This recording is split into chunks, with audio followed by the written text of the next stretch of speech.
Hello guys, it's been a while. Let's just go ahead and animate some tap water. So this is Blender 4.0. We're just using some basic cylinder to form the base shape of this um, tap pipe. I think yeah. So just delete that phase and doing some insertion, extrusion, and just cutting out some details, trying to get it to look like, that tap pipe. And we just give it a subdivision and then tighten it up a little bit. Um, that's basically just giving it some increase where necessary, beveling it, you know, just trying to extrude all of these cylinders to align with what we have in the reference image. So we can just add some little cuts here. At some point we might need to scale, like scale it up like that. Go to right orthographic view, go to left, go to top, just try to align it with the profile of what we have. We're going to select that top part and then extrude it. This top part will form that other part that has the controller.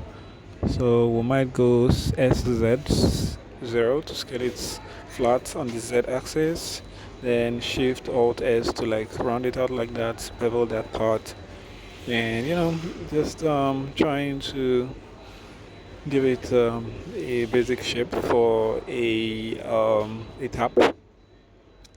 This tutorial is not beginner friendly because I'm moving at a speed that is very too fast for somebody who doesn't have the basic knowledge of Blender. So, but if you want to learn this and you want somebody who will come down to your level and explain it step by step, you can let me know. Just probably leave a comment or something like that. We'll be in the comment section reading.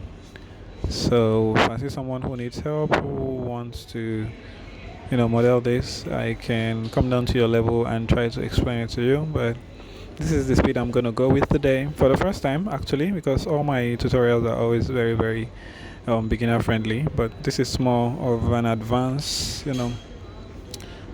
tutorial. So if you do not have the basic knowledge of how to um, maneuver or manipulate all these meshes, you might not be able to do this watching this. You might also want to learn how to use the K tool, that's a knife, to cut out some shapes. And as you can see, it's really, really satisfying, if you'd ask me.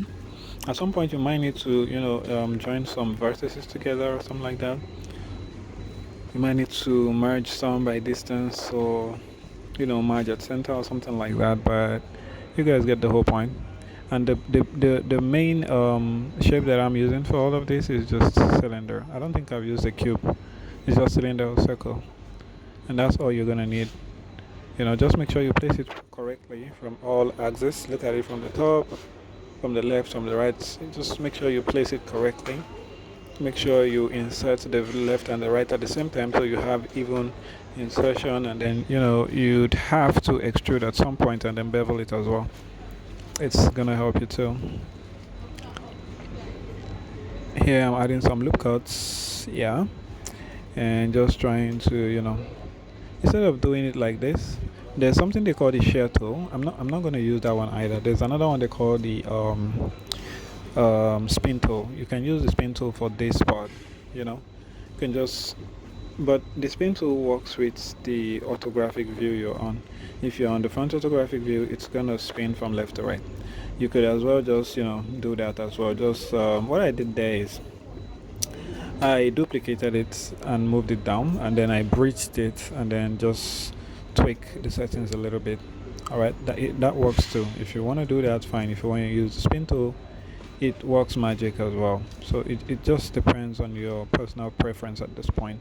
But if you're not going for a close-up shot or a very close range animation, it might not really matter because people would not even see. As a matter of fact, there's a fault, there's a flaw with this mesh right now. But when I'm done, you might not really notice it, unless of course you want to use it for like a game engine or something like that.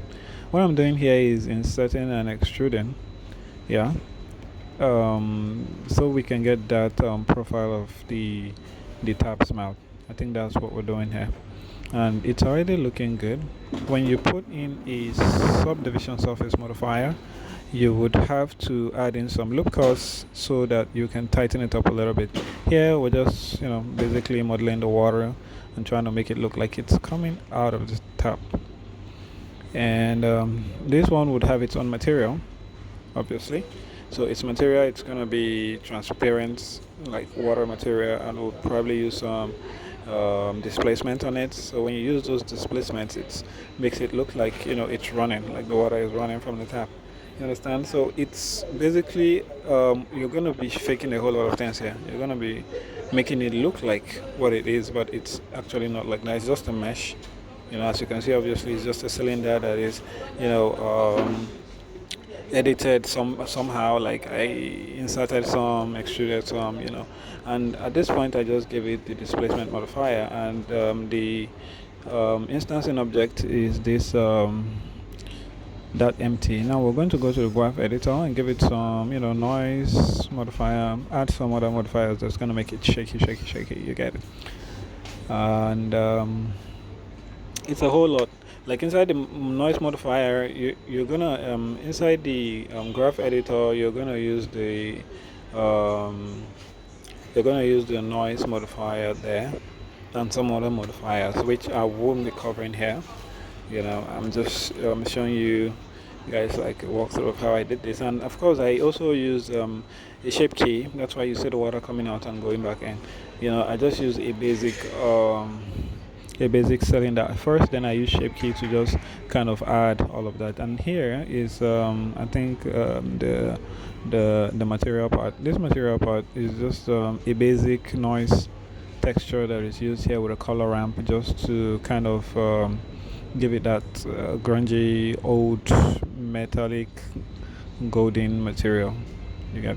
And for the pipe, you could just use a basic material. It could be like a black material, something like that, just something that works. Look at the reference image, tap in and out to check and compare what you have with what is on the reference image, and look at a real life, a real tap, and it's gonna kind of help you to model it better. So what I did here, I did a whole lot of mistakes. At some point I connected a mix shader to the principal BSDF, and then okay, so I think I'm about to round up. At this point I just gave water material to the water, brought down the transmission and the roughness, and try to make it look like water. There's an advanced course on this, how to make realistic water material in Blender, but I'm not going to be covering it here. So this is about how far we can go today. So I guess I'll see you guys next time for another Blender tutorial. So stay safe.